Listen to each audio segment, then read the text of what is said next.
Hi, everybody. My name is Sandra Nardoni, and I'm a travel business owner, and I also host the podcast Travel to Wealth on Spreaker.com. That's Spreaker.com. I'm so excited to be here with you guys today and share with you the strategies that you should be considering if you're about to launch your very own travel business. But first, a little short introduction about me. I'm actually going to set up my PowerPoint here. I'm sharing the screen, and I always like to make sure that the recording is working properly before I actually turn on my, my slideshow. So let's get started with this. This is Strategies to Start Your Travel Business Right by me, Sandra Nardoni. I hope everybody can see me okay here in the corner and that things are going well with the webinar. So if you have any questions, actually you can put them in the chat, and then later I will look at them and go over them when we are finished with the recording. So if you guys would just sit tight, and I will go ahead and introduce myself and tell you a little bit more about myself.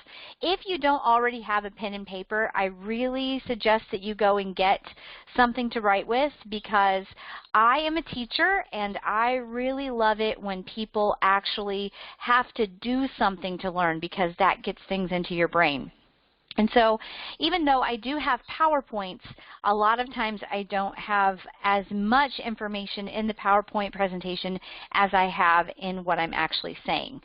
So I hope that that's okay with you guys. Go get a piece of paper and a pen while I take a sip of water. So I am a wife, a mom, a homeschooler of 14 years. If any of you have teenagers, you may be able to relate to my introduction here. If you've ever tried to recover from a major financial disaster, you might also be able to relate to my story. But basically, being a homeschooling mom, I very naively thought that I would automatically have a great relationship with my kids if I homeschooled them, even in their teenage years, and it would just be a breeze. Well, I know that any of you who have teenagers are not shocked to hear that that is not exactly what happened. I got to tell you, I was really wrong about that. So we had 3 kids at home, all of whom became teenagers in quick succession, and our first son hit a really deep bout of depression around the age of 14. And life got really, really interesting. We were neck deep trying to recover from a job loss that had been a complete surprise. And it ultimately took us years to recover from that. And our other 2 kids were struggling at times because they had a lot of insecurities and rejection issues, because they came from a traumatic background from foster care. We had adopted them when they were 6 and 7. And let me tell you, it seems like a 6 and 7-year-old, that's pretty young, but trauma gets into a kid's brain a lot, pretty much immediately when it happens, even if they're infants. And so we had a lot to deal with them as well.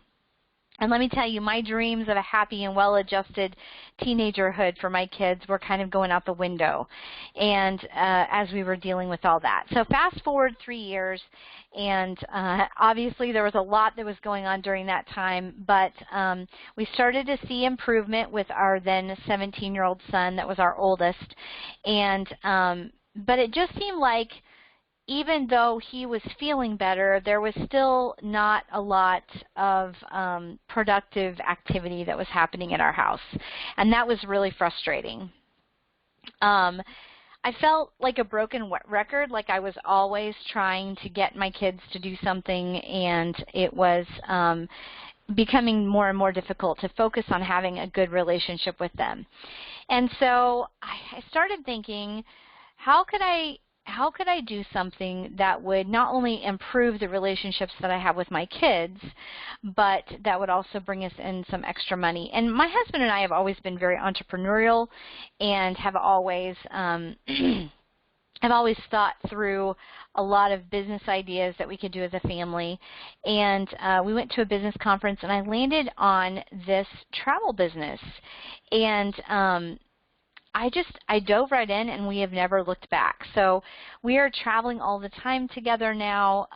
Of course, we have had still bumps in the road because everyone has different personalities.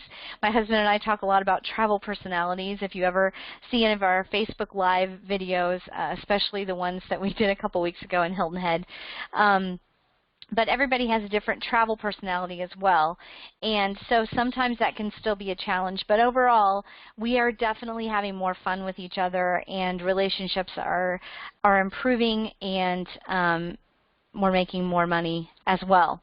So that is my long intro into why I'm doing what I'm doing, and just to give you a little bit of background.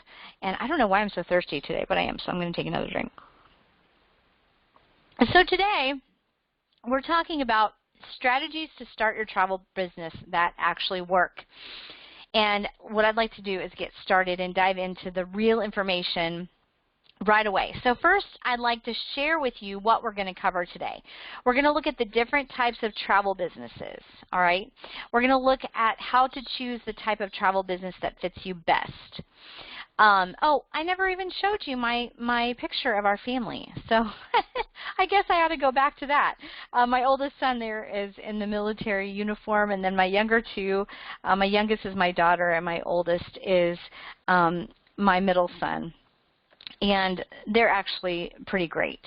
And I am feeling much more hopeful now that we're coming to the end of the teenage years. So actually, our oldest is going to be 21 in just about 4 weeks, so that's kind of incredible to me. I can't believe it. But anyway, I would like to get started into the information, and I totally forgot to show you my my picture of my family. So the first thing is we're going to look at the different types of travel businesses, and then we're going to look at what type of travel business fits you the best. Next, we're going to talk about how to choose a host agency if you decide to go that route, and the importance of actually choosing a niche. So that's a real important thing to consider. We're also going to look at why you shouldn't go this alone, and how to set up a free branding website. So actually there are a lot of ways that you can do things for free or low cost, and I would like to just give you a taste of some of those things today too. You also are going to learn finally why a travel business is really good for just about anyone. So like I said before, you're going to want to get out a pen and a piece of paper because I will go quickly, and my PowerPoints only contain highlights.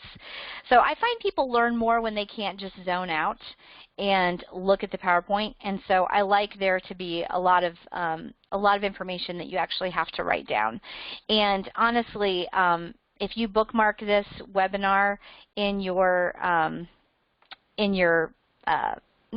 bookmarks tab on your computer, then you can come back and watch it as often as you want to. I have no problem with that. I do ask that you don't share it with people because this is my information, and I would appreciate if you won't share it, if you wouldn't share it. I don't mind if you share the page where you actually put in your email to get to this webinar, but if you would not share it, that'd be awesome. So what types of travel businesses are there? What is it like to start your own travel business from scratch? And have you heard of a travel club? How about starting using a host agency? Now, as we go through these different options, I would like to point out something that when you're starting a business, sometimes it can kind of be like a minefield, can't it? I mean, there are mines all along the road to success. And so I guess I want you to think today about how do you get through the minefield when you're starting a business.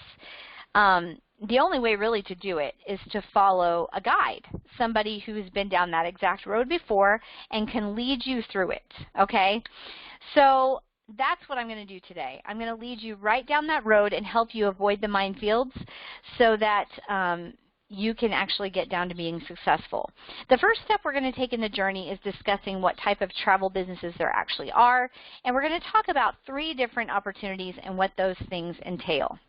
So first, let's take a look at starting a travel business from scratch, the good old-fashioned way, okay? 20 years ago, this might have been the only option because at that time, pretty much you could not be an at-home agent. I'm not really sure the exact year that that changed, but you could not be an at-home travel agent 20, 25 years ago. You had to start things from scratch or actually just have a job at an actual established agency. This may or may not sound like a good idea to you. I don't know what you guys are thinking about what you're going to be doing, but I can tell you this, it is definitely the most expensive way to start a travel business.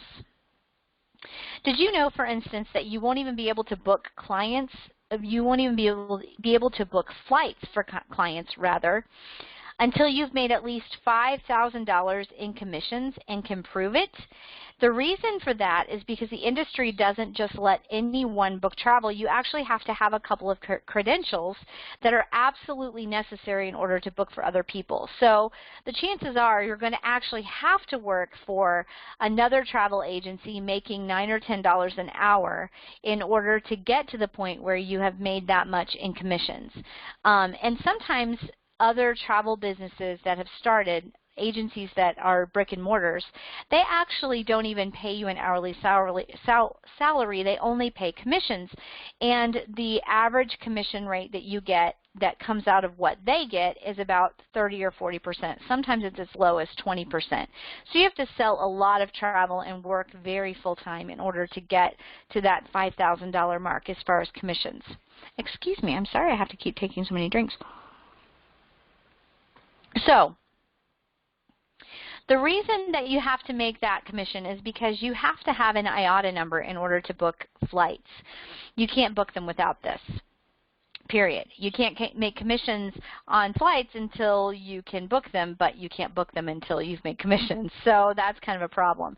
So basically, if you work for a brick and mortar agency, typically what they'll do is let you use their IATA number in order to get to that point. But as I just said, it's not really a great way to start off with things. It takes a lot of time. So being out there on your own can be tricky because of that. The next credential that you're going to need is the Cruise Line International Association number. And again, this is not an inexpensive item to come by. If you're starting your own agency, you're going to pay about $5,000 for that credential. And if you're an independent agent, again, you can't get one until you've had $5,000 in commissions from the cruise sales, the cruise industry alone. And the thing is that this credential is used for almost all agent rates and fam trips. So you can't get the perks of being a travel insider without it. And in addition to these obstacles, you're going to need to take out a hefty liability insurance policy in order to protect yourself from clients that, you know, if something goes wrong on their trip and they blame you for it, of course, they can sue you. And so basically the price tag on this option is very high. The estimated cost of initial training, since you're going to have to go out and make your own relationships with the suppliers, which is another obstacle to starting your own agency, and setting up your own insurance, getting your credentials so that you can book, and leasing a building for an office will be somewhere between $10,000 and $15,000.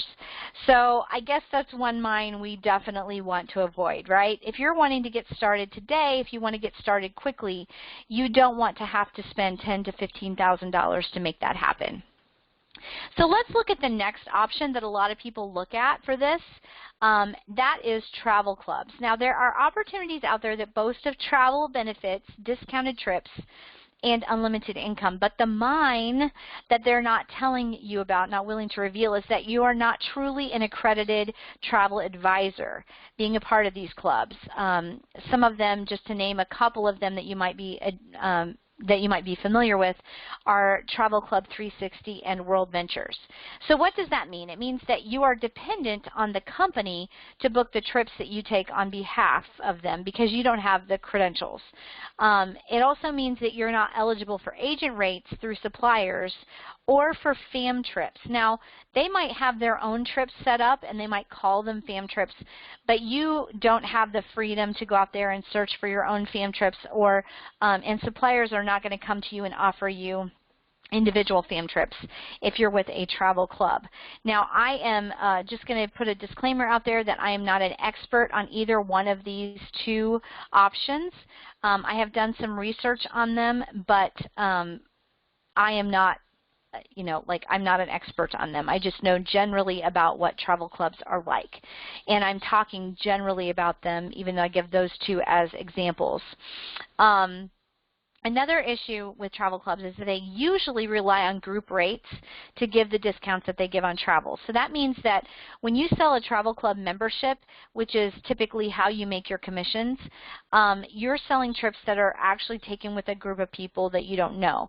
So that can be fun for some people. Some people really like that. Other people really are not into that.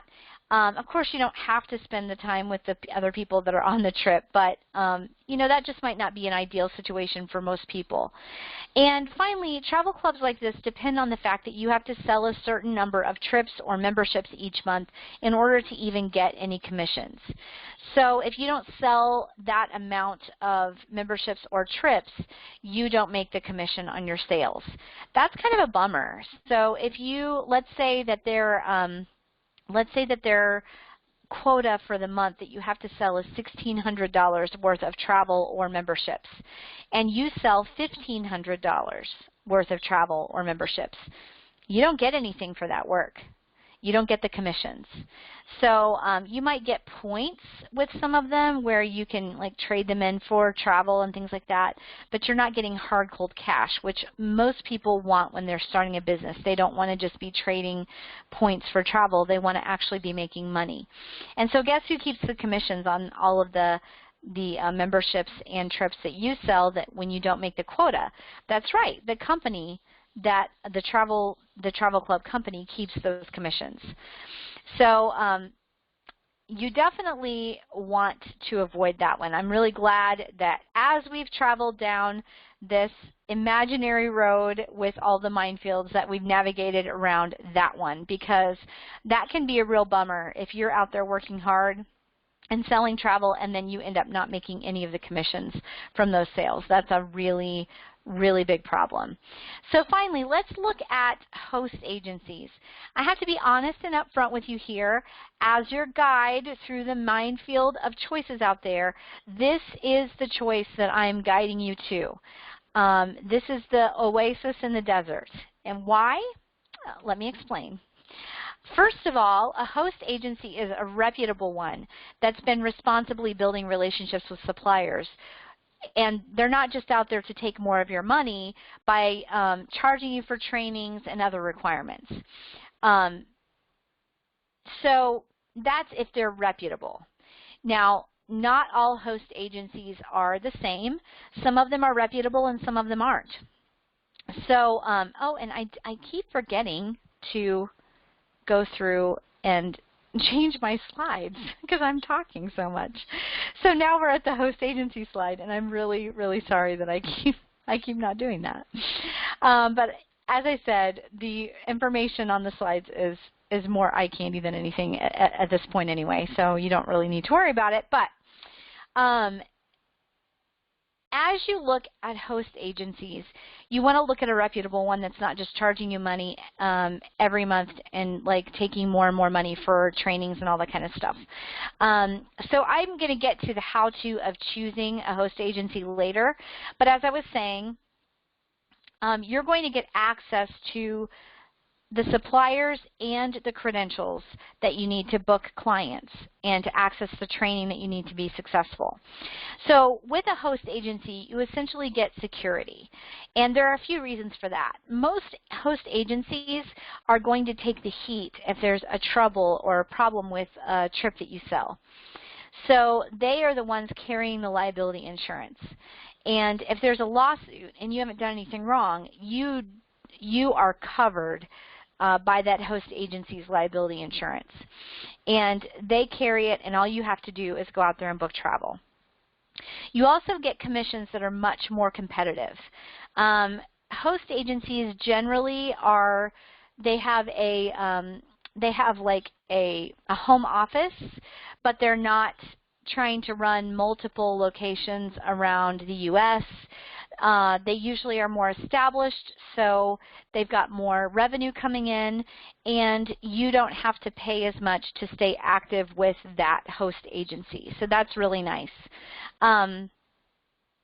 If you're working with a host agency that has direct relationships with the suppliers, you're going to get very competitive commissions. Not all host agencies are the same, and you will find that some do boast high commissions, but what they don't tell you is that they have several middlemen between them and the commissions that they're getting.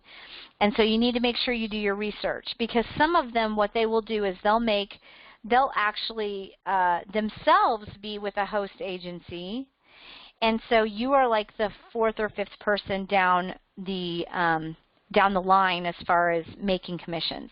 And you want to make sure that you don't get into a host agency like that. You need to ask good questions and make sure that that's not the case.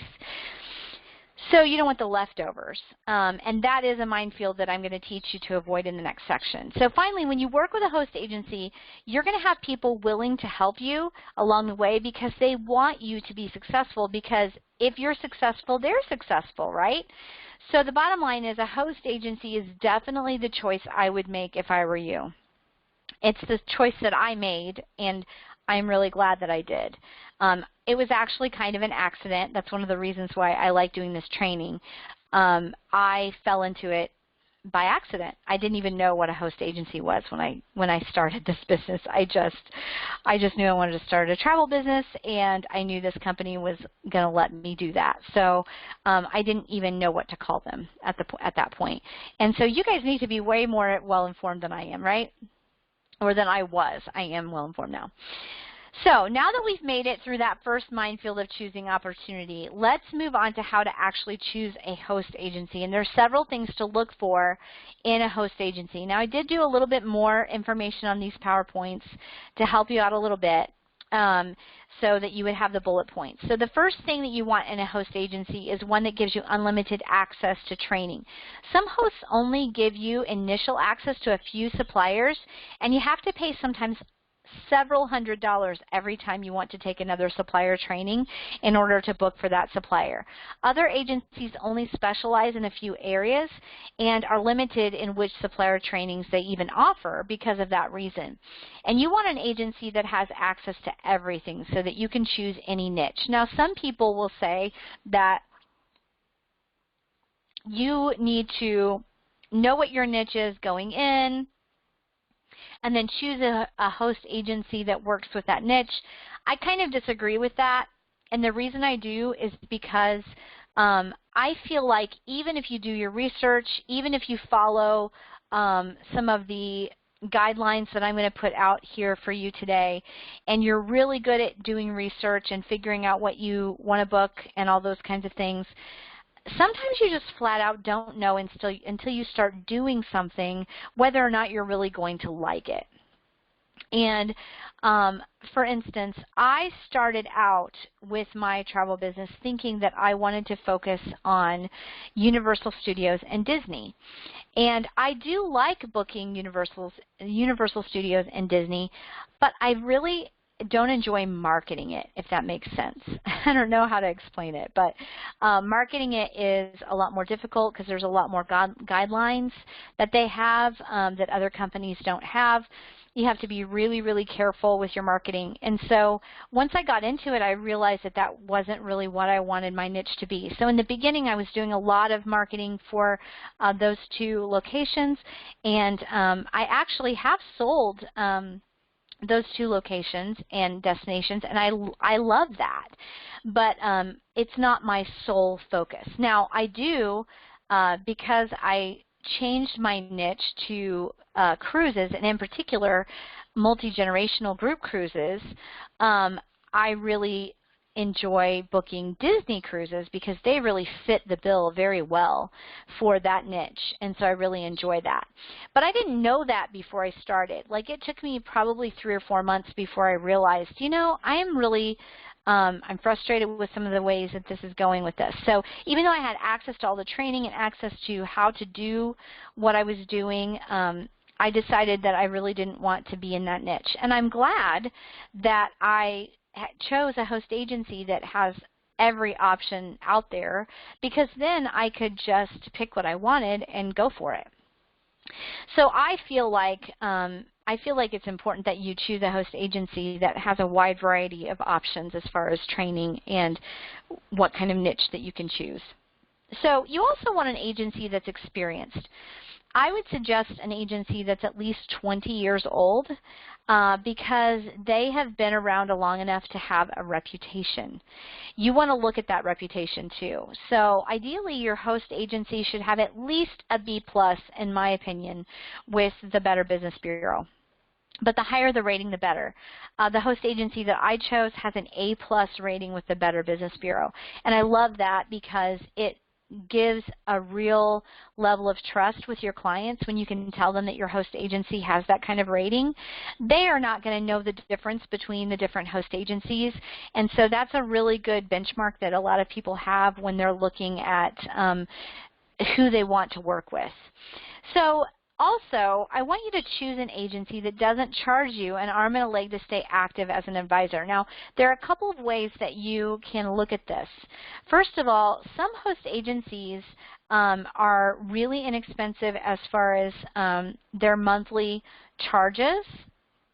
They may be as low as $20, $30, or $40 a month in order to stay active with that agency, but I find that the cheaper the monthly cost as far as what their overhead is, usually that means that they've got quotas that you need to fill. And depending on what the host offers, expect to pay anywhere from $40 to $75 per month for the overhead on your agency, because these host agencies are providing you with a lot of value. You're getting your credentials that you would normally have to pay for yourself. You're getting your trainings that you would normally have to pay for yourself and make relationships with suppliers, and now you don't have to do that because they've done that for you. Oftentimes there's other things included like marketing or a website. You want to look at all of that stuff. So just remember, if you pay a small monthly amount, you're probably going to be dealing with quotas. So speaking of quotas, you want to choose an agency that doesn't require you to sell a certain amount of travel in order to get paid or even to stay active in their agency. And the reason I say that is because as a small business owner, as someone who's working from home, you have your own business, right? You want this to be your business. If you want to take off a month and go to Europe with your family and not book any travel that month, you want to be able to do that. After all, one of the reasons you probably are starting a travel business is because you yourself want to travel more. And the fact is that when you are a travel advisor, you get more opportunities to travel. I'm going to talk a little bit more about that later. I know I keep giving you that teaser, but I will talk more about that here in a minute. So when you have quotas, that makes it a lot more difficult for the business to actually be yours. Getting started in any new business is stressful enough, and you don't need the extra stress of having to book big trips right away anyway. You want to be able to have the time to get your feet wet, because you should expect that you're going to have several months of learning and planning and getting yourself acclimated to how to do things, even though you're going to know how to book travel from the beginning because you're already booking travel. People already are always online on different websites booking travel. That's not necessarily the difficult part. The part of it that you're going to want to concentrate on is when you choose your niche, you're going to want to be knowledgeable enough about that niche where you can really have a quality experience for your clients. And so even though, yes, you can absolutely book travel almost immediately when you become a travel business owner, at least the way that I do it, you want to be responsible, and you want to realize that you are going to have somewhat of a learning curve, and you want to make sure that you're serving your clients really well, okay? So finally, that brings me to the next little topic here, and that's an agency that provides you with good marketing tools. So you're going to want your own personalized booking engine, if at all possible, access to discounted or free email and direct mail marketing pieces, and pre-created sales videos that you can put on social media and send to potential clients. So if your agency doesn't have those things, you're probably going to be paying much more than the $40 to $75 per month that you're paying to stay active, because you're going to have to create those things yourself and purchase those marketing tools yourself. And I just wouldn't do it because you don't have to. I'm going to be able to teach you a way to do this where you're going to have all those tools and you don't have to pay extra for them. So now that we've successfully skirted that host agency choice and decided on one that fits all the above criteria, we can move on to choosing a niche. Now, okay, backing up a little bit, I am not going to tell you the host agency that I use in this webinar, and there are a couple of reasons for that. First of all, my host agency is very, very professional, and they want to make sure that if you are choosing to be a part of their systems, that you are getting a very specific presentation about what they offer. And so I cannot mention their name in a presentation that is not specifically about them. And so I want to make sure I'm really compliant with what they're asking for in that. So I'm not going to tell you what host agency that I go with. And I really appreciate that they are that careful about the people that they want to become travel advisors with them. So I will be giving you the opportunity to see a presentation that I give that's also online. You won't have to pay anything extra for it or anything. At the end of this presentation, you'll see it. It'll be underneath the video. There's a link underneath the video. So I'm going to be telling you how to do that, how to see that presentation toward the end. But the next thing that I want to move on to is choosing a niche. So why should you choose a niche? Be careful with this one. Don't get too close to the mine that's labeled spreading yourself too thin, because that is a mine that you don't want to step on. When you start to spread yourself too thin, you basically don't do anything really well. You might do a lot of things, but you're not doing them really well. And you might be tempted to book everything that comes along, especially in the beginning. And honestly, it's not a huge deal at first, because usually the people that are booking with you are people that are very forgiving, family and friends that you have told about your new business, and they're willing to take a risk and let you book their next vacation. And so you do get your feet wet learning the ropes in several different areas. But by your third month in the business, I would highly recommend that you have a niche that you start really focusing on. And you should have a solid idea of what you want to specialize in so that you don't get stuck spinning your wheels and spreading yourself too thin. So let's take a look at this topic and dig just a little bit deeper. So choosing a niche can be a little bit overwhelming.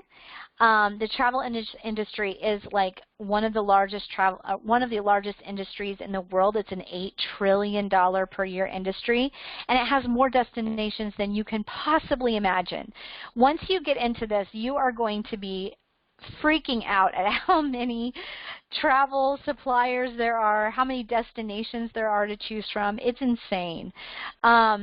So there's a few things that you can do to help you decide on what you want to focus on. You have to consider a few things about yourself and narrow down the choices. So first of all, what is your travel personality? What is your normal personality? How do you operate just during a normal day with things that are going on in your life? I highly recommend taking a personality test at 16personalities.com. That's the number 16. 16personalities.com. If you haven't already done that, and read the entire report about your personality. It's a free personality test. You don't have to pay anything for it. Look at the sections that have to do with careers, passions, and even how you like to spend your free time. This will give you a terrific insight into what type of travel you might be interested in. So the next thing on the list is, where do you like to go? Chances are, if you have a favorite destination, you're going to be passionate about selling that destination. And as a bonus, you're probably going to be an expert in that already. So when you take the travel supplier trainings, you're just going to be learning more about a place you already love and already know really well, and that makes it a lot easier to sell. Destinations are not but destinations aren't the only consideration. And I'd like to pause here and just say, I'm using the word sell a lot because that's what people think of when, you know, you start your own business. But the really great thing that I love about a travel business is that you don't have to sell, because people are traveling anyway and they want travel. And they're not even annoyed with you when you talk about it. If you tell them that you specialize in the type of vacation that they're looking to book, and especially if you tell them that you're not going to charge them any extra fees because all of the commissions are built into the bookings, most people are going to be like, oh, well, that's a no-brainer. Sure, I'll support you, and I'll get help I want on this great place I want to go. So it's a lot different industry to get into because it's not really about selling. Now, you do have to market yourself, because if you don't market, nobody knows you're out there. But it really isn't about selling. Man, I need lots of drinks today. I'm thirsty. Okay, so the next thing is destinations are not the only consideration. What type of travel do you enjoy? So if you have an unnatural fear of trains, you're probably not going to specialize in Amtrak or rail travel because, you know, you're not going to want to go on one. If you hate the ocean, beach vacations are probably not going to be your shtick. You know what I mean? But maybe you adore the outdoors in general. You love mountains. Maybe you've climbed Mount Everest.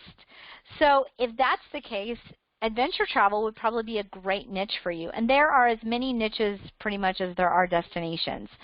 So you want to think really carefully about that when you're choosing a niche. And don't choose your niche solely on the mode of, or solely on how much money you're going to make selling it.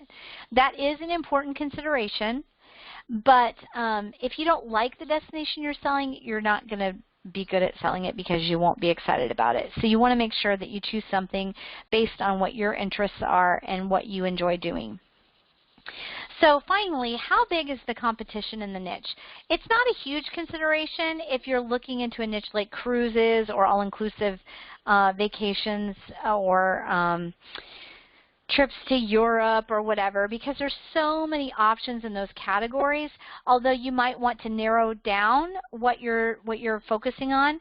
But if your niche is really, really small, make sure you're not surrounded by a million other people that are trying to promote that niche, especially locally, but even globally.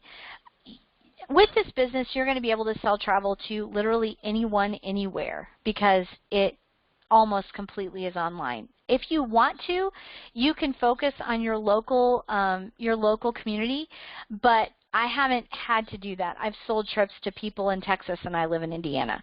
So it's really not dependent on your location, and that's partly why this is such an amazing opportunity at this point in time, because the Internet has opened up so many opportunities that weren't there before. So now that we've carefully avoided the pitfalls and mines of in choosing a niche that doesn't suit you, because we want to make sure it does suit you, let's move on to the benefits of teamwork. Teamwork, you say? I thought this was my business. I don't have a team. Don't I have to do this all by myself? Au contraire, my dear Watson.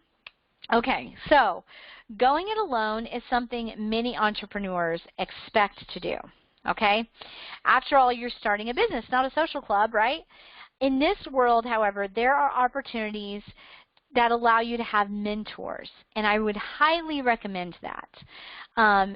You can be encouraged on a regular basis and be in business for yourself, but not by yourself. So the mine called isolation is very real, and this lady that is, you know, taking a picture alone in the middle of this field looks very lonely. But you want to avoid being alone, because this is the one that can really take a toll and end up tempting you to quit before you see success. I don't know if you guys, I didn't put it in the slides. I don't know if you've ever seen the, it's like a meme or a picture, and it's got two guys, and one is in underground in a mine, and they're going at it with the pickaxe or whatever, and they basically, the guy quits, like he's got like a foot left before he gets to success, and he quits. And there's all this gold on the other end, you know, on 1 foot away, but he gives up too early, and he ends up not making it to the gold. That's what a lot of people do when they are in business by themselves, because they are, there's just no one to encourage them, and they get really discouraged. So how does a person start a business like this and do it without being alone? That's simple. You need a partner. A partner? Okay, so you may be thinking, I don't even know what to do, what I want to do myself. Why muddy the waters with a business partner? So hold on and don't panic. It turns out that there are companies out there that provide you a team without your financial success being linked or dependent on the other people on the team. Okay, and this is how this works. These companies offer the opportunity to get started in a home-based travel business without leaving you out to dry when it comes to mentorship. Some of them are network marketing companies, but some of them are not, okay? So the one I chose is sold by a network marketing company, but the host agency itself is a 30-year-old agency that's not a network marketing company. So that means I get the best of both worlds.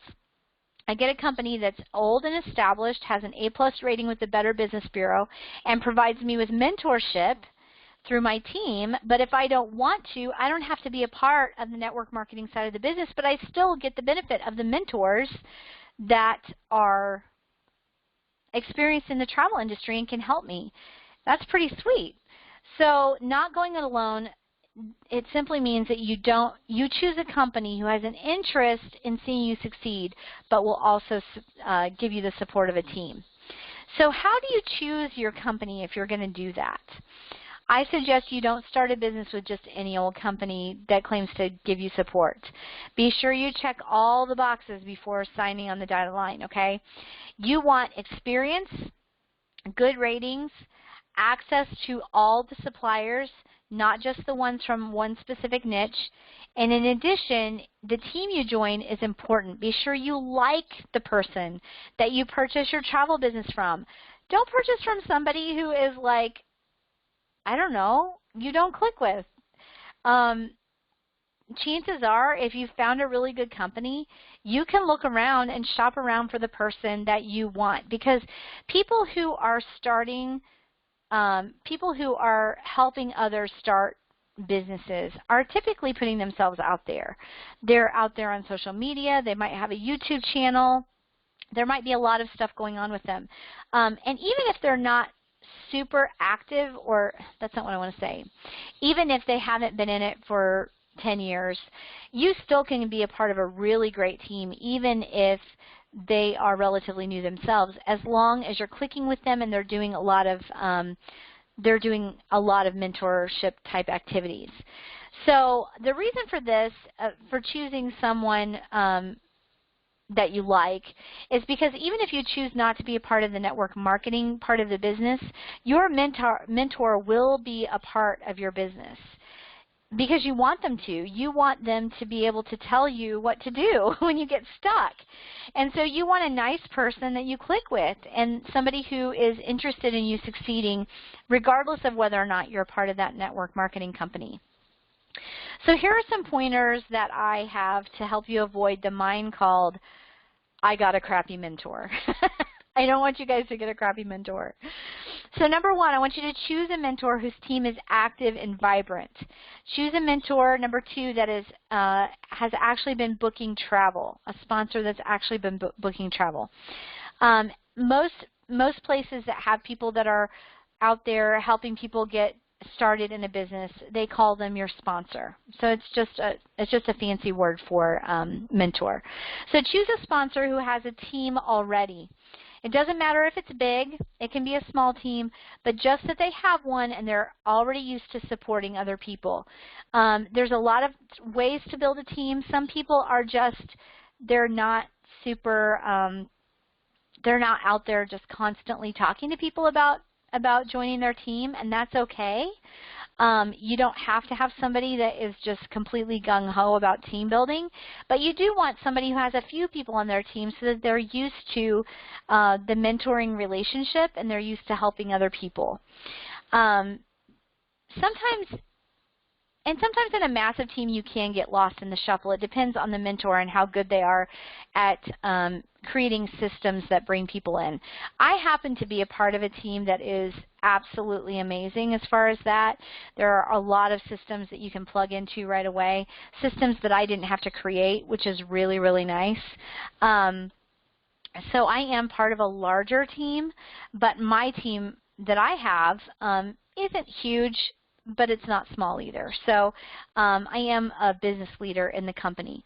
Sometimes you're maybe the kind of person that will want to build your business locally, but most people these days are doing a lot on social media.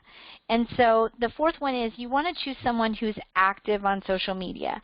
It is really important these days to get the word out about your business, and your marketing strategies need to include social media in some way. And you want a mentor who knows how to use at least one major platform pretty well. You may not know how to navigate social media, so you definitely want someone who can help you with that. And again, that is just sort of the way that modern times have changed, and we are looking at very internet-based society as far as everything is concerned. And honestly, you're here watching a webinar, so that probably means that you're used to using technology, and you're probably going to want someone who's good on social media. And finally, choose someone who's already doing regular trainings or meetings with their team, or someone who's being mentored by a sponsor whose business training you will have access to as well. Make sure you get onto a team that's real open, that already has some systems in place to help you, and that you are going to be able to just tap into things right away and get started without having to work super hard to find the information. So now that we've tiptoed our way past the got a crappy mentor mind, it's time for some nuts and bolts training. This is actually the easiest mind to manage because there is absolutely nothing easier than setting up a free website. So setting up a free website doesn't have to be hard, and what's more, if you choose your host agency right, you can probably put off this step for a bit while you're getting your feet wet, okay? So I suggest setting up a branded website because you want to set yourself apart from the other travel advisors that are also using your host agency. If you've gotten your homework right and you've done what you should have done, you have found a host agency that does provide you with your own website. And chances are those websites are all going to look basically the same. Even if it does have your name and contact information at the top, it's probably going to look the same as all the other people that are using it. And some host agencies have hundreds of thousands of agents and advisors, and so you don't want your host agency prefab site to be the only one you use as far as long term. In the beginning, it's not going to matter that much. Now, I know a lot of people will tell you to get a domain name and pay for a hosted site. I don't really feel that's necessary at first. It may never be necessary. It depends on how much you use your website. It depends on your clientele and your niche. It depends on a lot of things. Don't go out and spend a ton of money getting a hosted website and a domain name in the beginning. Just go simple and save your money until you really know what you're doing. You might want to change your domain name at some point. And so, in fact, I had to change my domain name because I found out, again, one of the reasons I'm doing this training is because I hit a lot of those mines along the way, and I'm trying to help you avoid them. So one of the things I did was I didn't do very thorough research on my first business name and found out about 6 months into it that my name was trademarked. And so I had to change my business name midstream. And that was really annoying. It worked out. I mean, I don't feel like it's changed or affected my sales or anything like that, but it was kind of annoying. I had to come up with a new logo and things like that. So that was irritating. So one of the ways that you can kind of avoid even really having to choose a domain name in the beginning is by doing a really simple website that is free. So here's a few options for free sites, and I'm going to tell you my favorite. Here's the list. It's really short, and there's 3 of them, and they all start with W, and I don't understand that. Like, was this a meeting that somebody had? I mean, are they owned all by the same people? I don't know. They're all very different, though. WordPress, Weebly, and Wix. So I have used WordPress and Weebly both, and I love them both for different reasons. But for the sake of ease, I would recommend Weebly. All right, and the reason I do it does tend to be more expensive later on if you end up wanting to add features and custom domains and things like that. But it's just so easy to set up. Even if you don't have a tech bone in your body, you can really make this happen. I am so sorry. My nose is very itchy today, and I'm drinking a lot of water, and I don't know what the deal is. I don't know. We have the windows open, and I'm wondering if maybe I'm having a little allergy or something. But I know that's like not pleasant to watch someone scratch their nose, but my goodness. Anyway, I'm a real person, so I'm not going to edit this and edit that out because I'm real. I'm sitting here in my office/bedroom. So this is life. I'm an at-home travel advisor, and it's real, people. So I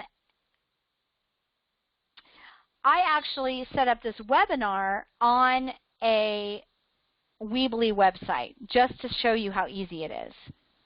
Ultimately, my advice is don't pay for an expensive website. You don't need it, and it's a waste of your money. Save your money for things like fam trips, which I'm going to tell you next, which is so exciting. I haven't told you about them yet. I'm getting ready to. So save your pennies and don't spend a bunch of money on expensive websites. Just get a really inexpensive Weebly site. And let me give you a little tip when you're signing up for the Weebly site. You're going to go in there. You're going to choose a theme. You can totally change all the pictures that are in the theme. You don't need to worry about that. So choose a theme that you like. It doesn't necessarily have to be anything about travel. Just choose it based on your, like on the layout and stuff like that. You can change the pictures very, very easily that are in the background. What you need to do when you're setting it up, it will ask you to type in your domain name that you want at the top of the window. When you type that in, it'll have a list of domain names, and it'll say like if I typed in travel to wealth, it would come up with all the different travel to wealth possibilities. So some of them would be like travel the number 2 and then wealth, or they'll be like some of them might be travel-to-wealth, and others might be travel to wealth now or whatever. So they'll have a list of ones. And if you click on one that you like, it'll take you to a page to pay for that domain name. Don't do that. Type in the domain name and then scroll to the bottom of that little box, and it will say subdomain.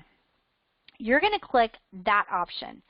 So it will say traveltowealth.com, traveltowealth.weebly.com. That's what it's going to say instead of traveltowealth.com. Okay? That is how you get a free website and don't have to pay for anything. It's actually a subdomain that Weebly has set up for you. And so a lot of people don't like that because, you know, Weebly has their advertising at the bottom. I have not ever even changed. Like my travel website, sandrasaystravel.com, if you want to go look at that, I actually have never purchased anything other than just the yearly domain name. And at the bottom, sometimes the little powered by Weebly thing will wiggle or something. And I don't find that to be annoying. I think people recognize that you're trying to save money and you're not really worried about it. And if I ever go into the luxury market where I've got really, really sophisticated clients, I might change that. But for now, it's working just fine for the cruises that I'm booking and stuff, and I'm not getting any issues with that. So I'm not saying you don't ever want to change it. At some point you might, and it really will depend on your niche. But in the beginning, you can get started inexpensively. You don't want to get so discouraged with all your expenses that you're not able to actually make any money. And that's what I'm trying to help you avoid. So next, I'm going to talk about fam trips, okay? And I don't think I have a slide about that because, yeah, I just want to tell you about it. They're amazing. A FAM trip it stands for familiarization trip, and it means that you get offered amazing trips for literally a fraction of the cost. So, for instance, last year, our host agency got offered a trip through Royal Caribbean, and we got to go on this cruise. It was a 7-night Western Caribbean, and it was $399 per person for an inside cabin. If you guys have cruised before, you know how cheap that is, because you pay taxes. Basically, we're just paying the taxes and port fees, because the taxes on a trip like that would be substantial, probably around $150 or $200. And then in addition to that, you have your port fees. Every time you stop at a port, you have to pay a port fee. Every person on that ship has to pay a port fee. That's how the ports make their money. And so minimum you pay for a port fee is $50. And so $400 for a 7-night trip is amazing, just so you know. I think the balcony price was, I want to say, $530 per person. So, and that included everything, taxes, fees, and gratuities. So that was a pretty incredible trip. They went to our host agency. I didn't go on this one. They went to Montego Bay to an all-inclusive resort for like 4 nights for $99. So these are things that you are definitely going to want to get in on. That's really cheap. Next month, our team got offered a trip to Mexico to a really nice luxury resort for $80 a night. And we can take anybody that we want to take with us. We don't have to just take agents. So family members can go. You can take your spouse. You can take a friend, whatever. So pretty amazing. But there's tons of FAM trips, all sorts of destinations all over the world.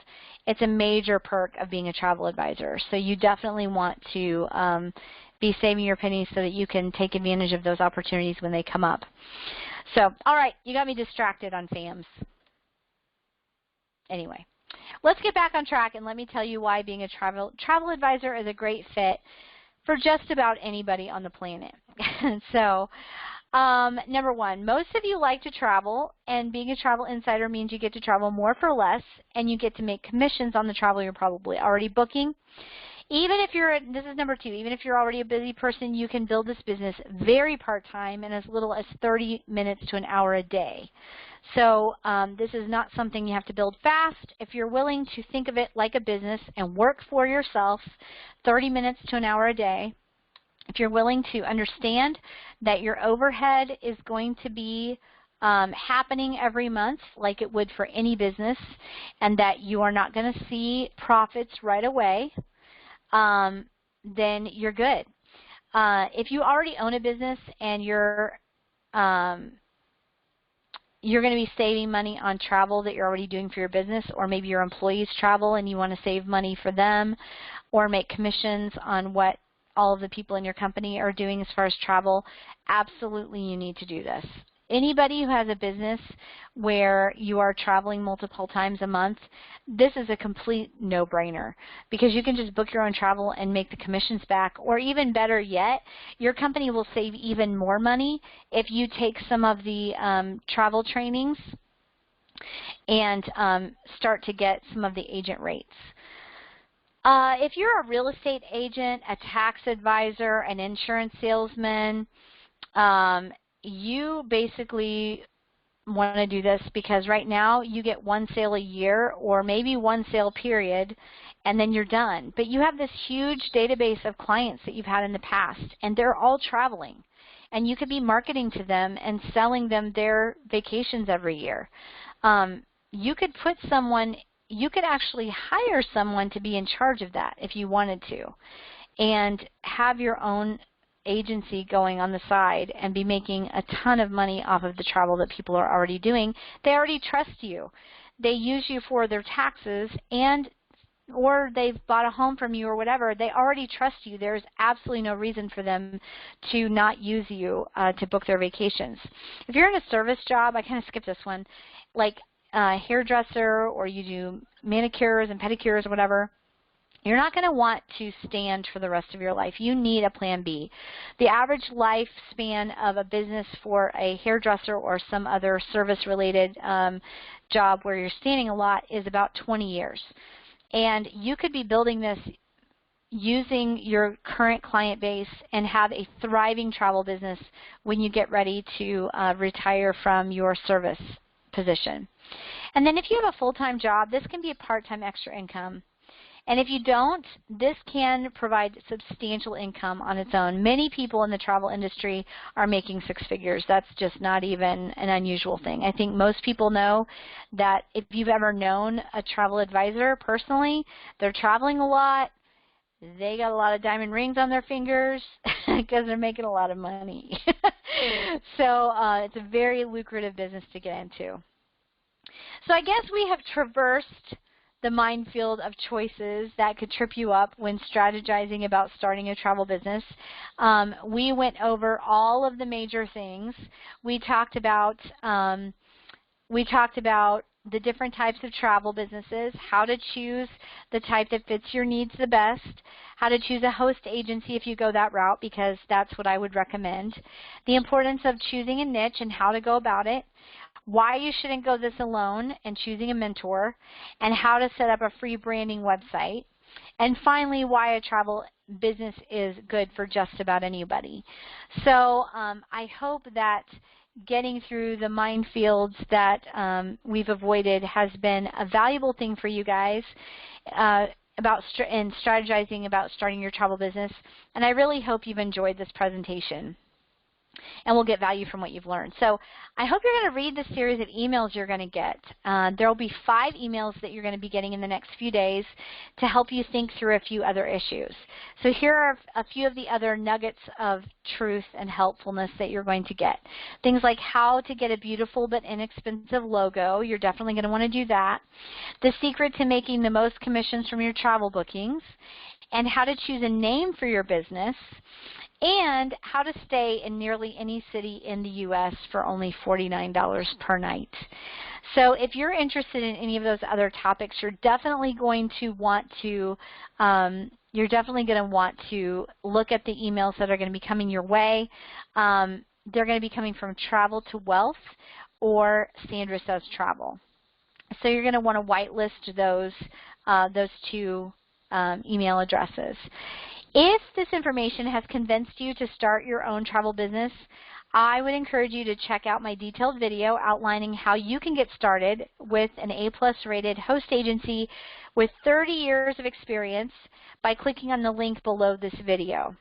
If you click on the link, what you're going to be watching is about an hour-long presentation that I do about how to start your own travel business. It gives you the details about how to do it. So this was a precursor. This is what you need to think about in advance when you're looking at starting a travel business.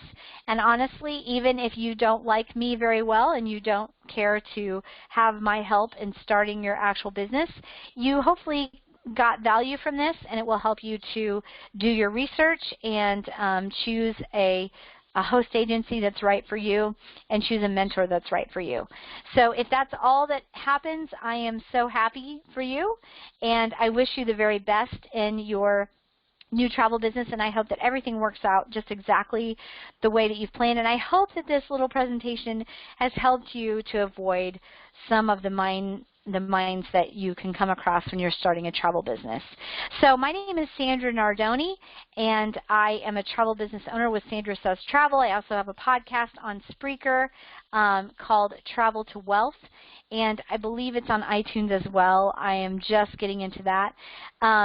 But I hope that you have enjoyed this presentation, and I will talk to you later. Thank you very much. Have a great day.